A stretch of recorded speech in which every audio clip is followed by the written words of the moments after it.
et bienvenue parmi les Digital Doers, le podcast de ceux qui font le e-commerce. Voici une série spéciale en partenariat exclusif avec One-to-One Retail e-commerce Monaco, le rendez-vous incontournable de tous les acteurs du marché. L'objet de ce hors-série s'inscrit dans les circonstances bien particulières du Covid-19.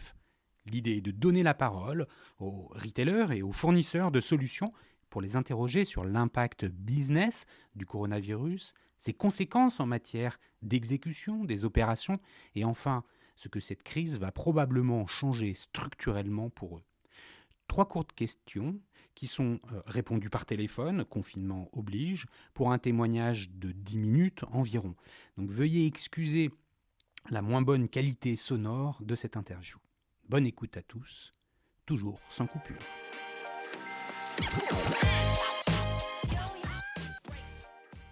Bonjour, aujourd'hui nous recevons Karine Schrenzel, cofondatrice de ShopInvest et CEO des 3 Suisses qu'elle a racheté il y a un peu plus d'1 an maintenant. Merci beaucoup Karine de venir sur les Digital Doers pour ce hors-série sur les conséquences du Covid-19 dans le retail et le e-commerce. Alors ces fameuses conséquences, cet impact du confinement et du Covid-19 sur les 3 Suisses, c'est quoi concrètement ? Alors, bonjour Cyril. Beaucoup d'impact, comme tous d'ailleurs. Déjà, on a la chance d'être quand même dans du e-commerce et non pas que du retail physique et donc on est quand même un petit peu plus préservé.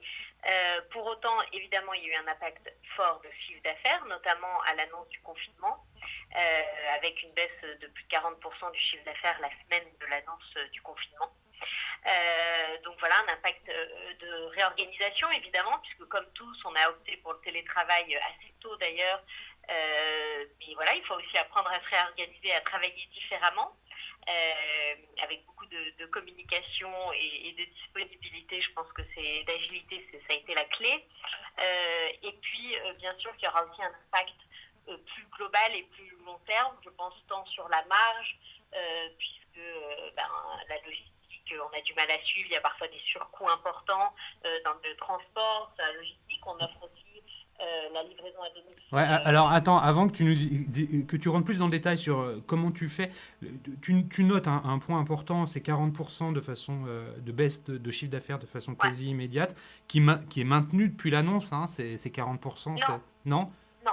Ça a remonté un peu. C'est remonté, ça remonte progressivement de jour en jour, on voit une amélioration progressive, mais voilà, il y a eu un net coup d'arrêt au week-end de l'annonce du président de la République du confinement et heureusement une remontée progressive qui est encore en train de se faire et qu'on surveille heure par heure.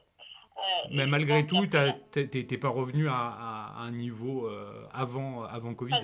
Pas encore.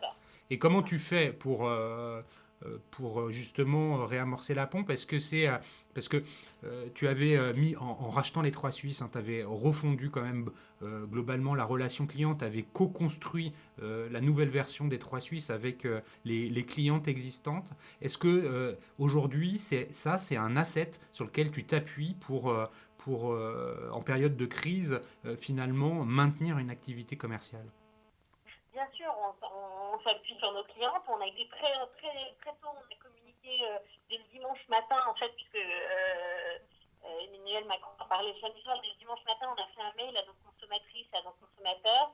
On a tout de suite, avant que les points relais soient fermés, pris l'initiative nous-mêmes de fermer ce mode de livraison en se disant que c'était pas civique d'aller envoyer des clients aller chercher des commandes dans des points relais, donc dans des magasins et où il y avait du trafic.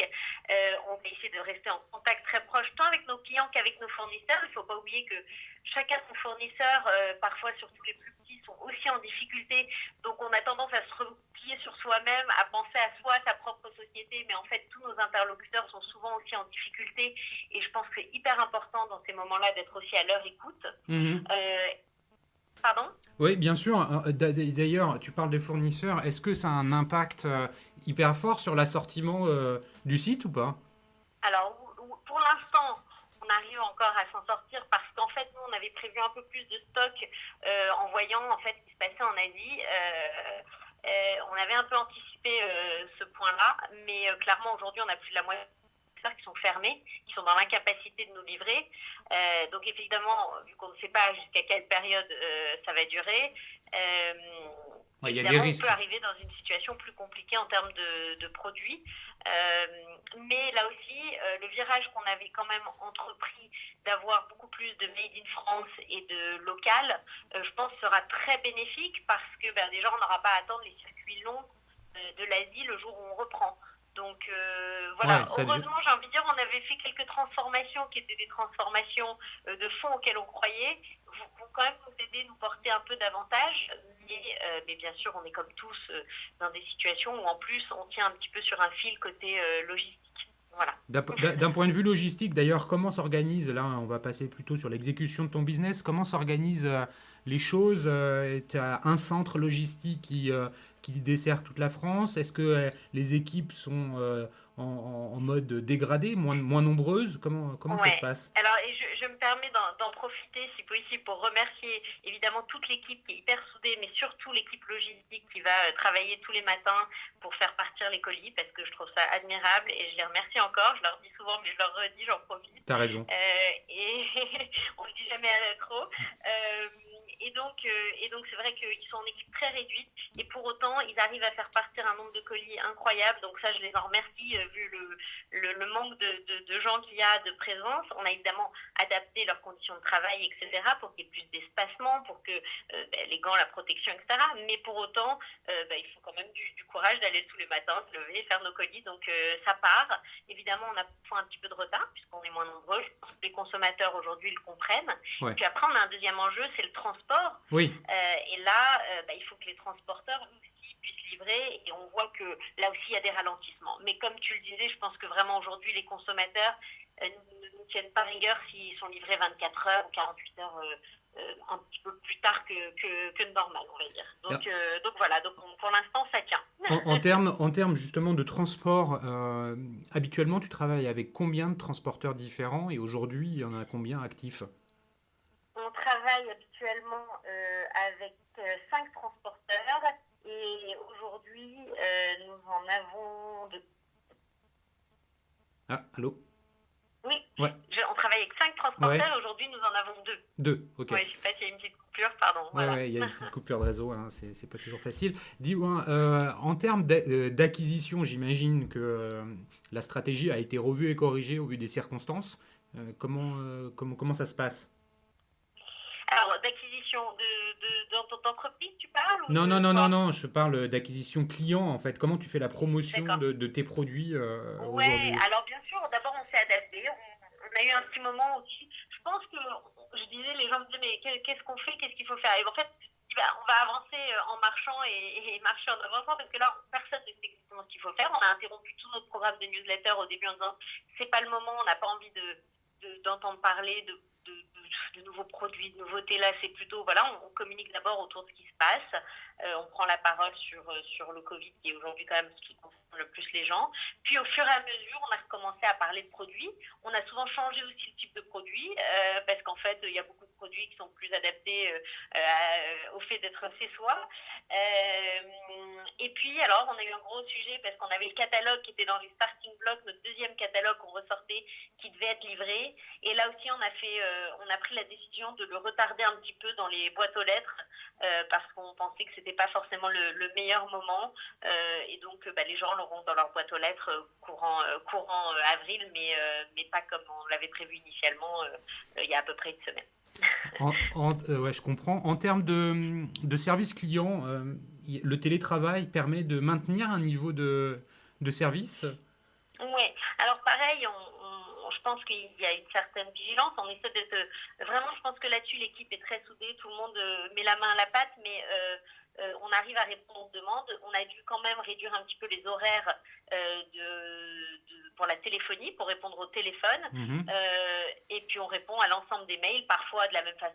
Il peut y avoir un petit décalage, normalement on traite très rapidement nos emails, là parfois on peut attendre 24 heures, mais globalement on répond à toutes les questions par email. Et la téléphonie, on a été obligé de réduire en effet les horaires pour pouvoir s'adapter à la taille de l'équipe. En matière de chômage partiel, est-ce que vous avez eu recours à ce dispositif-là? Oui, malheureusement, on y on y est un petit peu tous obligés en ce moment. En tout cas, nous, on l'a été. Comme je te disais, il y a eu un arrêt quand même assez net de l'activité. Et puis après, il y a des contraintes réelles qui sont qu'un acheteur, quand plus de la moitié de ses fournisseurs sont fermés et qu'il n'a plus d'interlocuteurs, il est aussi un petit peu bloqué dans ce qu'il peut faire. Quand on travaillait sur de la com ou du catalogue et qu'on n'en fait plus, ça n'a pas de sens. Enfin voilà, il y a tout un tas de choses qui forcément, aussi tout l'environnement et nos partenaires et nos prestataires qui font que évidemment on est aussi un petit peu au ralenti comme beaucoup de nos partenaires, fournisseurs et autres. Ouais, je comprends.